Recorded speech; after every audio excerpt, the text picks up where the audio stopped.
बात नहीं कर रहे, उसके गुरु ने जो नींव शुरू की वो उसी को रिपीट कर रहे हैं। सावरकर ने 31-32 में किताब छापी, टू नेशन थ्योरी, और सीधे सीधे कहा हिंदू और मुसलमानों को अलग अलग मुल्कों में बांटना चाहिए।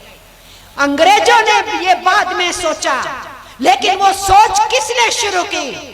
जो दूसरों को टुकड़े टुकड़े गैंग बोलते हैं, इसी भारतीय जनता पार्टी और इनकी मां आरएसएस ने शुरू की हिंदुस्तान के अंदर।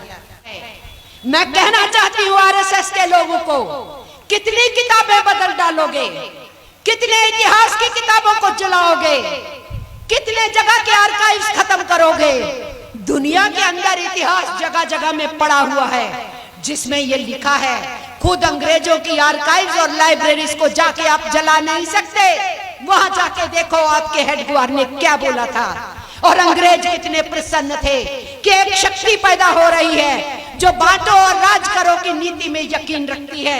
एक शक्ति पैदा हो रही है जो हिंदुस्तान की आजादी के साथ नहीं है। एक शक्ति पैदा हो रही है जो कह रही है हमारी अंग्रेजों से लड़ाई नहीं है। तो नरेंद्र मोदी नई बात नहीं कर रहे, उसके गुरु ने जो नींव शुरू की वो उसी को रिपीट कर रहे हैं। सावरकर ने 31-32 में किताब छापी, टू नेशन थ्योरी, और सीधे सीधे कहा हिंदू और मुसलमानों को अलग अलग मुल्कों में बांटना चाहिए।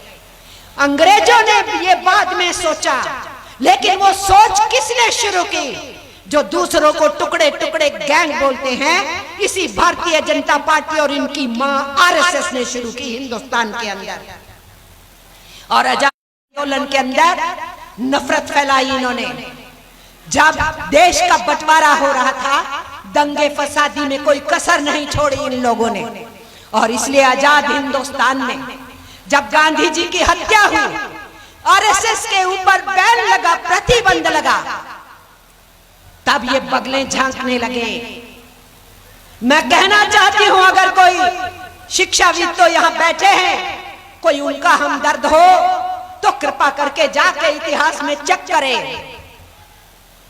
इनके गुरु ने, उस वक्त गुरु गोलवलकर थे, लिख करके माफी मांगी और कहा हम एक राजनीतिक संगठन नहीं है, सांस्कृतिक संगठन है, हमें माफ कर दो और हमारा प्रतिबंध हटाओ। सरदार वल्लभ भाई पटेल की कितनी बड़ी मूर्ति उन्होंने खड़ी कर दी है। वो सोचते हैं इतनी बड़ी मूर्ति खड़ी कर दी, हमारे ही पब्लिक सेक्टर से पैसा लेके जापानियों से मूर्ति बनवा ली और यहां ले आए, और उसको लगाने के बाद ये समझते हैं कि उनके पैरों के नीचे सच दब जाएगा। सच नहीं दबेगा। सच क्या है? सच है कि सरदार पटेल ने गुरु गोलवलकर को चिट्ठी लिखी, आप एक खतरनाक जहर फैलाने वाला संप्रदायी संगठन हो। आपने जो नफरत की आंधी फैलाई, उसकी वजह से राष्ट्रपिता गांधी की हत्या हुई। आपके ऊपर प्रतिबंध क्यों नहीं होना चाहिए? यह चिट्ठी लिख के फिर आरएसएस के ऊपर प्रतिबंध लगाया गया था। कोर्ट कचहरी के अंदर तो बड़ा बचने के प्रयास किए गए, सावरकर ने भी सब कुछ किया, लेकिन नथुराम गोडसे के भाई ने साफ और स्पष्ट कहा कि हाँ, नथुराम गोडसे का आरएसएस से और नथुराम गोडसे का विश्व हिंदू परिषद से, हिंदू महासभा से संबंध था। सावरकर के साथ गहरा रिश्ता था। ये खुद नथुराम गोडसे के भाई अपनी किताबों में लिख के गए।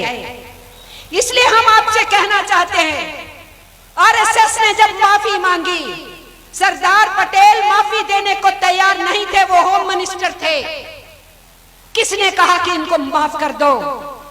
हमारे पहले प्रधानमंत्री पंडित नेहरू ने कहा, देश आजाद हो गया है, शायद ये सीख जाएंगे, गांधी जी की शहादत के बाद ही इनको शायद अकल आ जाए, तो ठीक है, अगर ये माफी मांग रहे हैं तो इनसे प्रतिबंध हटाओ। जिस नेहरू को रात दिन ये गाली देते हैं, उस नेहरू ने ही इनके ऊपर से प्रतिबंध हटवाया था, गुड फेथ में, अच्छे विश्वास में। इसलिए साथियों, ये हमें भूलना नहीं चाहिए आरएसएस ने 1950 में भारतीय जनसंघ पार्टी का गठन किया, जिसका नया नाम आज भारतीय जनता पार्टी है। उसका संविधान उठा के देखिए, उसका मैनिफेस्टो उठा के देखिए, उसमें साफ साफ लिखा है हम धर्मनिरपेक्ष भारत को नहीं मानते, हम इस देश में हिंदू राज कायम करेंगे। और श्यामा प्रसाद मुखर्जी ने संविधान सभा के अंदर भी ये कहा था कि ये धर्मनिरपेक्षता का सिद्धांत हिंदुस्तान में नहीं चलना चाहिए। पाकिस्तान बन गया है, सारे मुसलमानों को यहां से भगाओ। पूरी की पूरी संविधान सभा ने श्यामा प्रसाद मुखर्जी की इस बात को नकार दिया।